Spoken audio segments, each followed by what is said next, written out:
Assalamualaikum warahmatullahi wabarakatuh. Perkenalkan, nama saya Muhammad Rifki Hafiz.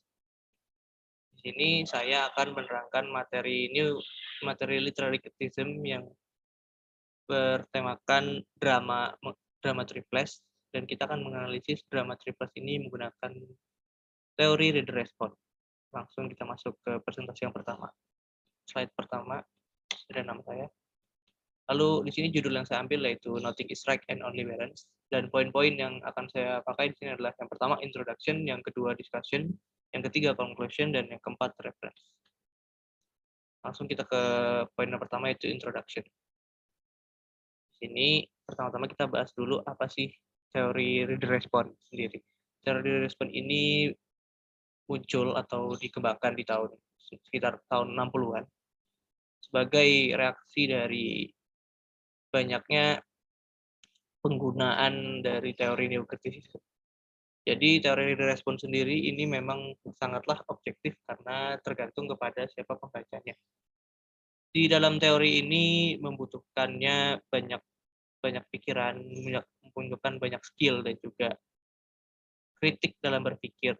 Karena di teori ini nantinya pikiran kita lah yang menentukan apa itu arti dari sebuah karya sastra.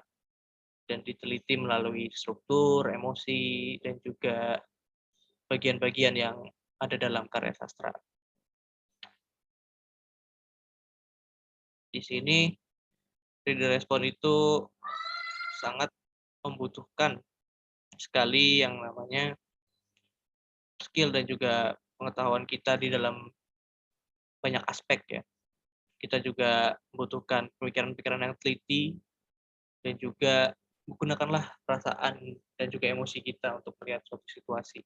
Jangan hanya meneliti dari kata-kata dan struktur teks pada suatu karya sastra saja. Langsung kita ke poin kedua yaitu discussion. Jadi setelah kita masuk dan juga kita membahas tentang apa itu teori respon, sekarang kita akan mulai menganalisis drama triples yang dipublish oleh Susan Glaspell pada tahun 1916 ini menggunakan teori reader response. Sini Susan Glaspell itu menceritakan tentang pembunuhan, dan di drama yang dibentuk oleh Susan Glaspell ini dimulai ketika Sheriff Mr. Peter dan jaksa wilayah Henderson datang untuk mencoba mengumpulkan apa yang terjadi pada hari pembunuhan suami dari Nyonya White. Dalam drama ini, Susan Glaspell mampu memberikan dua perspektif yang berbeda antara respon laki-laki dan juga respon perempuan. Drama ini dimulai ketika dapur Nyonya Minnie Foster Wright. Di sini Nyonya Wright melaporkan pembunuhan suaminya. Dia di sini juga di drama ini menampilkan seorang jaksa wilayah, pasangan sheriff, dan juga tetangga-tetangga dari Nyonya Wright. Di sini Nyonya Wright sudah mengirimkan bukti-bukti dan juga akan diselidiki oleh sheriff dan juga jaksa di daerah tersebut. Di sini pihak penyelidik laki-laki berusaha untuk mencari sesuatu yang sangat penting, sesuatu yang umum, yang penting, yang esensial. Tetapi di sini berbeda dengan pihak perempuan. Pihak perempuan itu mencoba menyelidiki sesuatu yang detail-detail, yang detail kecil, yang terlihat tidak penting, tetapi itu mempunyai makna dan juga mempunyai tujuan untuk menemukan siapa pembunuh sebenarnya. Lanjut ke teks selanjutnya.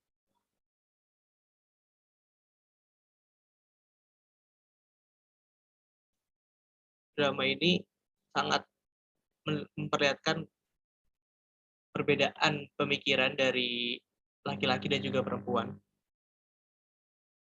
Kalau kita bisa lihat perempuan itu memikirkan hal-hal kecil, sedangkan laki-laki umumnya memikirkan hal-hal yang besar, hal-hal yang penting, yang terlihat sangat penting. Tapi kalau perempuan itu hal-hal sepele pun dipikirkan.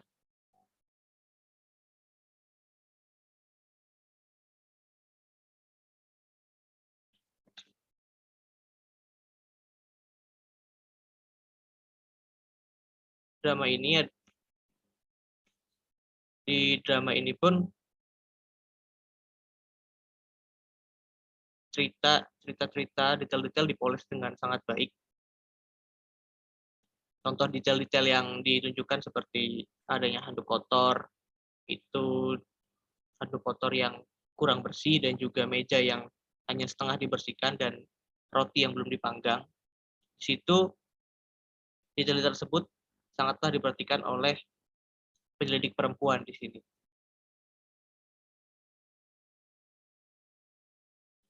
Dan sheriff laki-laki di sini dia berpikiran bahwa Nyonya Wright itu tidak bisa menjadi istri yang baik untuk suaminya. Dan di sini sheriff laki-laki pun punya anggapan, punya pemikiran bahwa Nyonya Wright lah yang bisa saja membunuh suaminya karena merasa Nyonya Wright ini kurang baik menjadi istri, jadi itu bisa dijadikan motif untuk pembunuhan.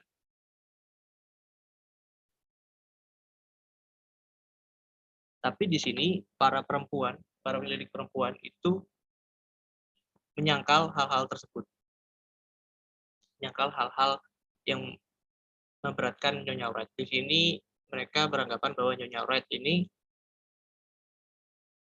orang yang terkena mental psikolognya karena perlakuan suaminya yang kurang baik justru.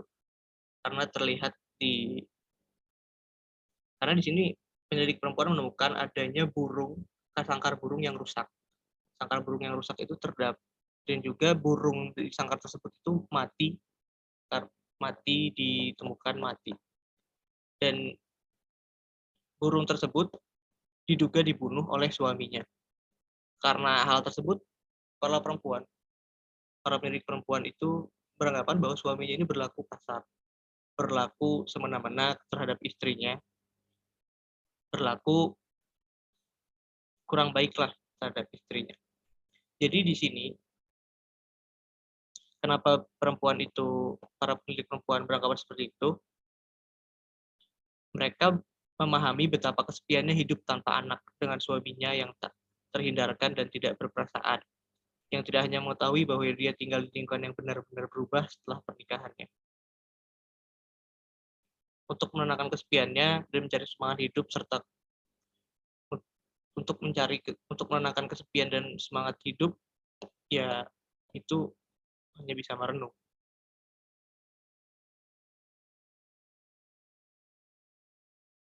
Jadi di sini para pemilik perempuan beranggapan bahwa Nyonya Wright ini terjebak dalam rumah oleh suaminya yang semena-mena.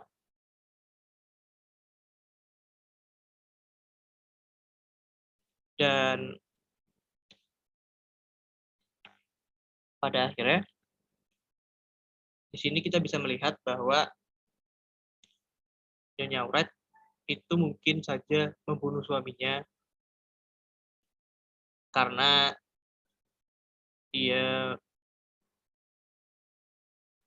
membela dirinya. Mungkin dia mempertahankan dirinya karena perlakuan kasar suaminya itu pun dia sudah muak dengan perlakuan kasar suaminya. Begitu kalau kita melihat dari sisi bukti itu memang salah, tapi kalau kita melihat dari sisi perasaan itu bisa saja dicegah perlakuan pembunuhan tersebut apabila suaminya tidak berperilaku seperti itu. Lanjut ke conclusion. Jadi setelah kita menyelidiki apa yang terjadi di dalam drama Triples itu, kita bisa beranggapan bahwa kenapa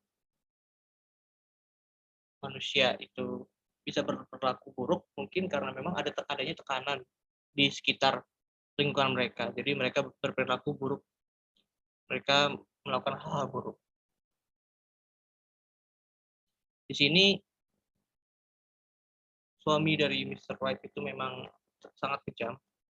Dia bahkan diduga suka main tangan dan juga sering memperlakukan kekerasan terhadap Nyonya Wright. Dan di sini kenapa Nyonya Wright diduga membunuh suaminya dikarenakan dia sedang mempertahankan dirinya. Ini bisa saja salah kedua belah pihak, salah suami maupun si sang istri. Suami salah karena memang dia melakukan kekerasan yang sangat tidak baik sekali untuk dilakukan dalam rumah tangga, sedangkan si istri itu mungkin dia sudah muak dan sudah mencapai batas kesabarannya sudah habis, jadi dia melakukan tindakan yang keji, yang pada intinya itu sebenarnya self defense, tapi mungkin terlalu kelewat batas sehingga membunuh suaminya. Dan di sini kenapa di judul saya memberikan judul Nothing is Right, Only Balance, karena memang dalam cerita ini kedua belah pihak mempunyai sisi negatifnya masing-masing. Walaupun memang sisi negatifnya dititik beratkan kepada suaminya, tapi di sini sisi negatif kedua belah pihak ada, karena yang pertama suami tadi juga salah, yang perempuan juga salah, yang istri juga salah, karena self defense-nya mungkin terlewat batas seperti itu. Karena di sini lebih lagi kepada perspektif orang-orang mengenai apa yang terjadi gitu.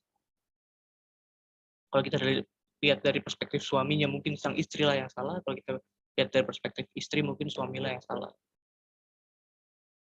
Makanya di sini ada yang salah, ada yang benar. Makanya judul yang saya ambil adalah Nothing is Right, Only Balance. Oke, selanjutnya ini referensi yang saya ambil. Ya mungkin itu saja dari presentasi saya pada siang hari ini. Bila ada ketidakjelasan maupun kekurangan kata bisa ditanyakan ataupun dikomentari. Terima kasih. Assalamualaikum warahmatullahi wabarakatuh.